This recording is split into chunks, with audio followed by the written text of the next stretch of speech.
안녕하십니까. 저는 한국복음주의협의회 선교위원장으로 섬기는 문창선 선교사입니다.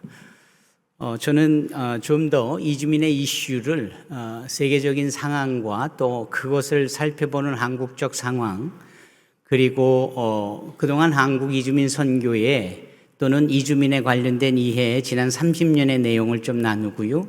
이후에 우리가 어떤 일을 어떻게 해야 되는지 이번 조참 모임을 통하여서 다시 한번 도전하고자 합니다. 그래서 세계선교의 흐름과 요구, 제8차 세계선교전략대회 한국이주민 선교회 현주소, 그리고 지역교회 이주민 선교 매뉴얼, 네 가지로 순서로 맞춰서 말씀을 드리려고 합니다. 세계선교의 이 흐름은 여러 가지 통계와 자료를 통해서 우리가 일찍이 확인하고 있지요. 그러나 이주민 이슈로 좀 살펴본다면 한국이 250만, 익히 들어서 알고 계십니다. 앞으로 30년이 되면 300만, 50년이 되면 500만, 그 이상으로 늘어날 것을 사회학자와 정부 관계자와 선교학자들, 기독교 지도자들은 한결같이 마음을 모아 말씀을 합니다. 그러면 이것이 우리나라에서만 이슈냐? 그렇지 않습니다. 전 세계적으로 2억 8,100만 명의 사람들이 움직이고 있고요. 그 이슈는 앞으로도 계속되어질 겁니다. 중요한 것은 이렇게 움직여지는 사람, 디아스포라 또는 이주민들을 대상으로 하는 교회는 가장 빠르게 성장하는 교회로서 전 세계에 하나님의 관심이 어디에 있는지를 또한 보여주고 있습니다. 통계 자료에 의하면 중동 지역이나 특히 네팔과 같은 그 지역이 오히려 가장 급진적으로 교회 성장이 가장 가파르게 성장하는 지역으로 알려져 있는데 그 이유가 바로 이주민들에 대한 움직이기 때문에 그렇습니다. 제가 만든 이 도표를 보시면 두 가지 형태인데요. 왼쪽 상단의 세계 선교의 흐름은 오른쪽 하단부로 흘러갑니다. 남반구 선교의 약진이다. 그리고 현지인 선교 중심으로의 전환이다. 다양한 선교의 수용이다. 잘 아시겠지만 제국주의적인 선교의 방법은 크리스텐덤 미션이라고 해서 제안을 많이 갖고 있고요. 이것이 케냐를 중심으로 선교 모라토리움이 선포가 되어지고 더 이상은 서구권이 주도하는 선교는 이제 그만, 다시 말씀드리면 비서구가 주도하는 선교 시대가 된 겁니다. 이걸 좀 더 세분화한 것을 골든 코넬의 지나 줄루 박사가 이야기하는 것이 글로벌 사우스, 남반구 선교의 약진으로 설명할 수 있다라는 것이고요. 이제는 외부에서 오는 선교사로 위한 선교지의 선교가 아닌 현지인들에 의한 현지 선교가 가능해졌다. 이것은 세계복음주의연맹 선교위원장이 제이 마텐가 박사가 한결같이 주장하는 바입니다. 그리고 다양한 선교로의 수용성, 이것은 고인이 되셨지만은 앤드류 월스 박사가 이야기한 겁니다. 저는 한국복음주의협의회 선교위원장으로서 이 세 사람을 다 만나봤고 인터뷰를 했습니다. 당신들이 주장하는 이 세 가지 형태의 흐름을 가능하게 하는 실제적 동기는, 에너지는 무엇이냐? 그분의 대답은 이랬습니다. 디아스포라다. 이주민이다. 말씀처럼 동사형의 사람들, people on the move. 이 사람들 때문에 세계 선교 흐름이 바뀌고 있다라는 겁니다. 그러면 이것에 대한 한국 교회의 응전은 무엇일까요? 그것은 바로 비서구가 주도하는 선교를 우리 한국 선교회가 주도해야 된다라는 것이고요. 그리고 속지 선교, 선교지로 가야 되고 보내야 되는 것에 고착되어졌던 한국 선교의 흐름이 이제 속인 선교가 돼야 된다. 그래서 테러터리 미션인 속지가 이제 피플스 미션, 속인 선교가 되는 겁니다. 중국 선교하려고 중국을 가야만 했던 기존 선교의 정통성에서도 벗어나 유연하게 중국에서 오신 중국 분들을 한국 내에서 선교함으로 선교 중국을 일으키는 이러한 부분들에 대한 수용성 말입니다. 그리고 지역교회가 직접 파송뿐만 아니라 지역교회 주변에 와 있는 이주민들을 통하여서 지역교회의 직접적인 선교에 참여가 있어야 된다라고 한국 선교가 말하고 있고요. 이 모든 것을 가능하게 하는 실제적인 도구는 바로 이주민 디아스포라다라는 겁니다. 물론 이러한 상황인 우리에게 주어진 도전입니다만 여전히 전 세계 또 한국을 포함하여서 움직여지는 디아스포라를 통한 세계 선교의 흐름은 여전히 미진합니다. 그 이유는 무엇일까요? 여러 가지가 있겠지만 대부분 속지적 선교에 고착된 사고를 가지고 있기 때문에요. 그래서 선교 신학도 많이 유연하게 확장되어져야 되고 속지에서 속인이 되어야 되는 부분의 유용성을 더욱더 강조해야 되겠지요. 무엇보다도 움직여지는 사람들, 동사형의 사람들은 항상 그 마음이 개방적이 될 수밖에 없습니다. 외로움, 두려움, 막연함, 또 미지의 세계로 가야 되는 이 부분에 대하여 절대적으로 그들의 마음이 열린다. 이 부분을 파고들어 복음적으로 접촉을 하는 것은 대단히 효과적이겠죠. 두 번째는 그들이 개방성이라는 특징을 가지면 우리는 접근성의 장점이 있습니다. 그래서 선교지로 가야 되는 많은 에너지와 시간과 재정이 요구되어지는 것을 넘어서 우리 지역 안에서 얼마든지 그들을 향하여 접근할 수 있는 이런 장점 말입니다. 그런 점에 있어서 로자는 이미 이 디아스포라 이주민 선교에 대해서 차세대의 또 최고의 선교의 전략으로 갈 것을 이미 예견을 했고요. 이 부분에 대해서 지난 6월에 강원도 평창에서 한국 세계 선교협의회 KWMA는 소위 8차 세계 선교 전략대 National Consultation of World Evangelization 대회를 열었고요. 그때 강력하게 회자되어졌던 내용들, 이렇게 메인 포인트가 되어졌던 내용들이 무엇이었냐면 이주민이 유입되어지는 것을 한국 선교계는 교회는 어떻게 이해해야 되고 수용해야 될 것이냐. 그러면서 이주민을 통하여 초국가주의를 소위 경험하게 되는 겁니다. 그리고 다원주의라는 위기적인 상황도 맞닥뜨리게 되어지고요. 제노포비아를 넘어 제노필리아가 되어져야 된다는 것을 말씀하고 있고 오늘 주가 되게 나누게 되어질 이 환대와 이 포용, 섬김에 대한 내용을 주된 키워드로 잡았습니다. 이것이 지난 세계 선교 전략대에서 나눈 것이고요. 또한 이들을 통한 일들은 선교계의 관심을 넘어서 사실은 정부의 관심이기도 한 것이고요.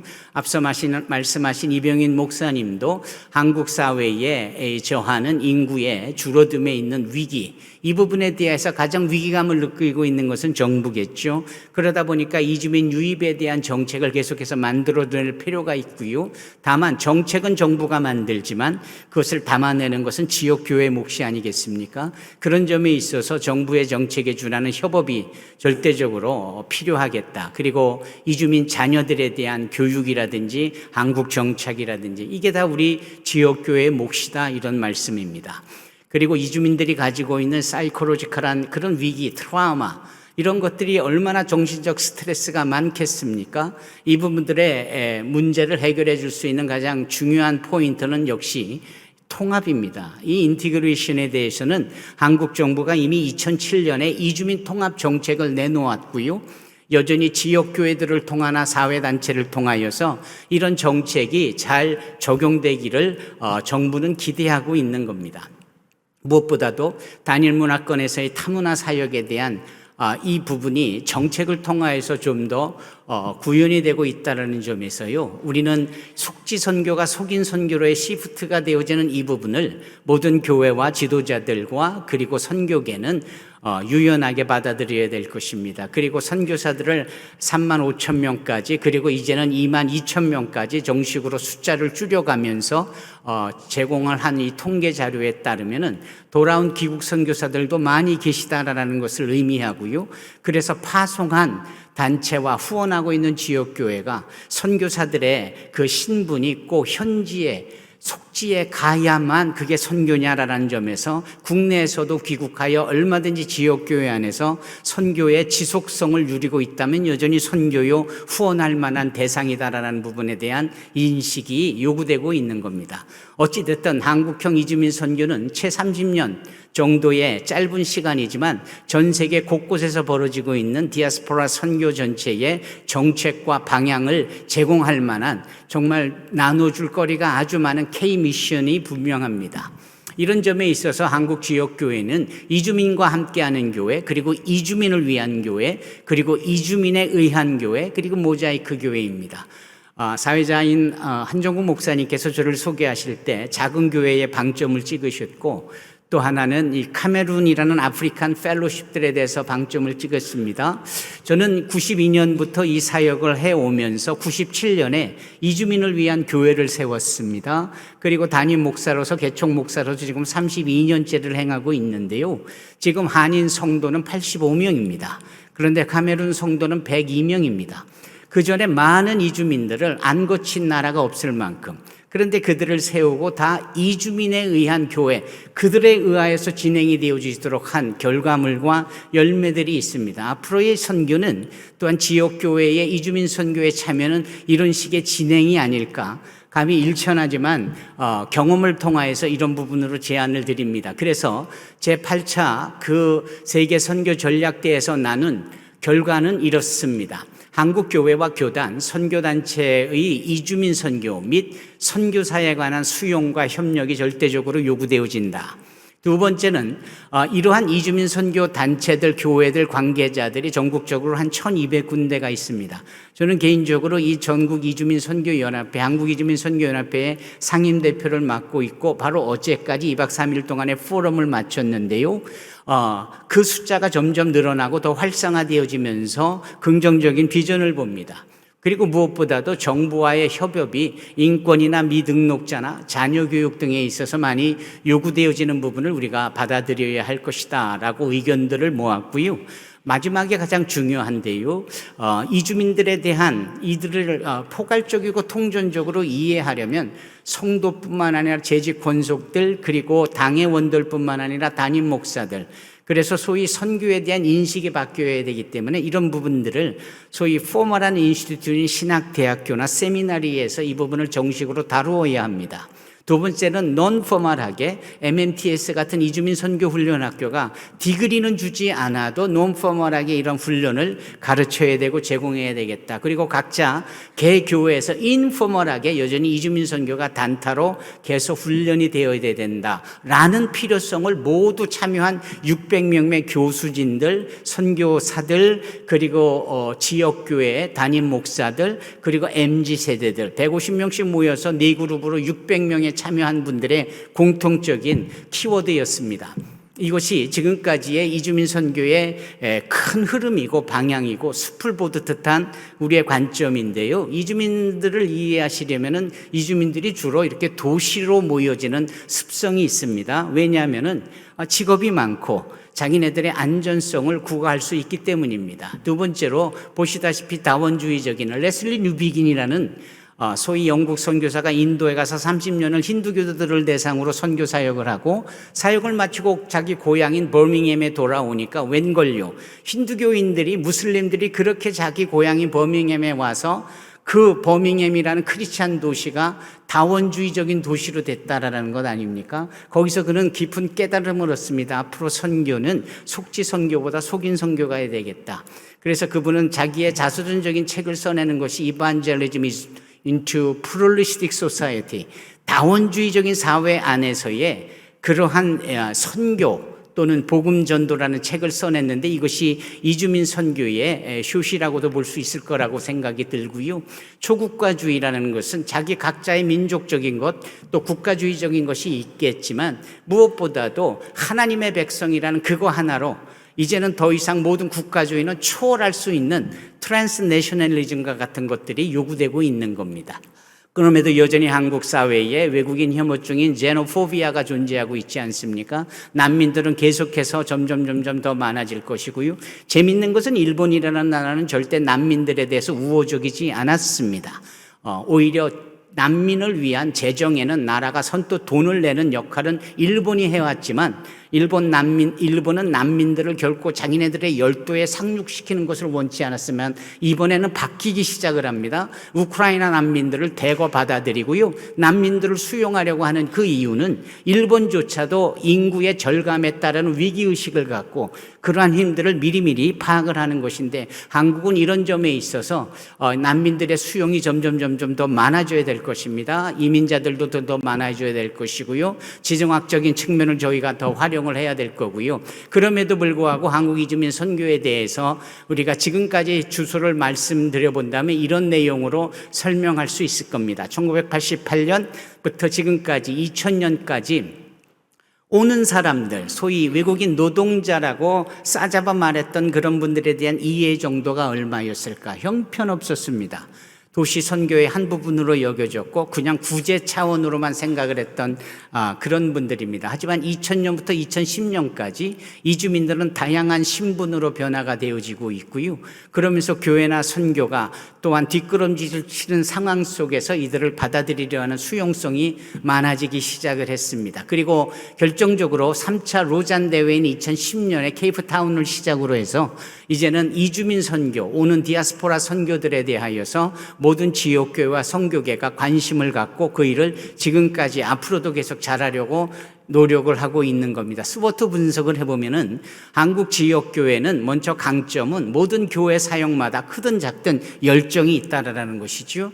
그리고 담임 목사님을 중심으로 선교 목표 설정을 해놓으면 모든 성도들이 그 일에 순종한다라는 것이죠. 약점은 무엇일까요? 고착된 선교 방법, 보내야 되고 가야만 되는 거에 함몰되어 있다라는 겁니다. 그리고 이주민 선교에 대한 수용성, 인식의 부족이 약점입니다. 그럼에도 기회가 우리에게 주어지는 것은 정부 정책이 계속해서 많은 이주민들을 유입하게 되어질 텐데 그 부분을 지역교회에 거는 기대가 정부 차원에서 많아지고 있다라는 것이고요. 정부의 정책과 연합하여서 세상의 빛과 소금의 역할을 하는 것, 이게 지역교회 입장에서 보면 기회인 겁니다. 그리고 이주민 목회, 즉 정주화된 분들, 난민들, 그리고 다문화 가정을 이루는 우리나라 국적을 취득한 분들은 어차피 우리나라 안에서 계속 살아가니까 이분들을 대상으로 이주민 목회를 해야 합니다. 반대로 유학생이나 근로자들은 때가 되면 다시 떠나야 하는 것을 우리가 비종주화 그룹으로 여겨서 그들을 선교로 옷 입혀야 하는 것이겠죠. 그래서 이주민 선교와 이주민 목회 두 가지, 이 두 트랙에 디아스포라 선교를 지역교회가 얼마든지 할 수 있겠다 싶고요. 그럼에도 위기적인 상황은 이주민들에 위한 다원주의가 여전히 팽배하고 또 예전처럼 우리의 복음적 야성이 유지하느냐, 그렇지 못함을 우리가 지금 인지하고 있지 않습니까? 이런 점에 있어서 결국은 우리는 성경 속의 이주민 선교의 필연적인 상황과 세계 또한 정책이 요구하는 부분에 대해서 충분한 이해가 있고 이 일을 온전히 감당해야 되겠다라는 것이죠. 경기, 서울, 인천, 충남, 경남 순으로 이주민들이 많이 대거 체류하고 있고 그 숫자는 점점 더 많아질 것입니다. 제가 지난 10여 년 동안의 흐름을 쭉 이렇게 직접 조사를 해서 제가 그래프를 그려봤는데요. 이것은 큰 도시마다, 그런데 눈여겨보아야 될 대목은 너무 멀어서 잘 보이시지 않겠지만 저 아랫단에 꾸준하게 늘어나는 것이 이주민 2세 그리고 재외 동포라든지 또 다문화 가정이든지 위에 들쑥날쑥하는 것은 이주민 근로자들의 형태입니다. 유학생들과 다문화 이주민 2세들과 재외 동포들을 우리가 초점을 더 맞춰서 섬긴다. 이건 대단히 교회의 부흥을 목표로 한 설정이기도 할 것입니다. 안디옥 교회는 사도행전 11장에 등장하는 이 교회는 성경이 요구하고 우리에게 설명해 주고는 훌륭한 모델이 되겠지요. 무엇보다도 지역교회는 지역교회의 모든 성도들과 재직들이 배우면서 이 사역을 개발해 나가고 또 확장해 나가야 됩니다. 그래서 러닝 앤 그로스라는 저는 이 부분을 꼭 말씀드리고 싶고요. 한마디로 성도들의 인식 개선이 필요하다. 그리고 이주민 선교의 참여 방향이 제공되어져야 한다. 지금 보시는 MMTS는 한국 이주민 선교계가 자랑하는 이주민 선교 훈련 학교입니다. 이 부분은 2007년부터 시작했는데 로잔에서도 세계복음주의 연맹에서도 디아스포라 이주민 선교를 위한 교육훈련으로 공식적으로 채택한 유일무이한 선교훈련 프로그램입니다. 이런 부분들을 이미 한국 교회가 가지고 있고 제공할 수 있다는 것은 우리의 자랑이기도 하고 선교에 있어서 큰 도전이 되어지는 부분이기도 합니다. MMTS를 말씀드렸고요. 그리고 이주민 선교는 더 발전해서 소위 그 지역 사회 안에서의 이주민을 위한 플랫폼으로 우리 지역교회 공간이 활용되어져야 되겠다라는 것도 꼭 말씀드리고 싶고요. 네 번째로는 이런 플랫폼을 넘어서 이 이주민들과 또 이주민들을 치료해주는 병원과 이주민들을 정책적으로 다루는 지방자치단체 또 NGO, 지역교회들이 소위 그 지역마다 네트워킹이 이루어야 하는데 이주민 선교 사역을 하는 교회가 이 네트워킹의 모판이 될 수 있지 않겠습니까? 그래서 지역교회 이주민 선교 방향을 저는 이렇게 네 가지로 보는데요. 맨 위에 있는 것이 이주민 선교는 이제 변방에 있는 할까 말까 옵셔널한 그런 사역이 아니라 반드시 해야만 하는 정주 이주민 사역과 비정주 이주민 사역, 이 부분에 대한 사역의 포함이 우선되어야 된다. 그리고 재직과 권속들, 성도들의 교육 훈련이 계속 진행되어지면서 사역이 펼쳐져야 되겠고요. 그리고 이주민 플랫폼과 더불어 이주민 지역 사회 네트워킹을 지역교회가 제공을 해야 된다라는 것입니다. 이 부분을 말씀을 드리면서요. 시간을 제가 좀 다음을 위해서 아끼면서 여기까지 마치도록 하겠습니다. 경청해 주셔서 감사합니다.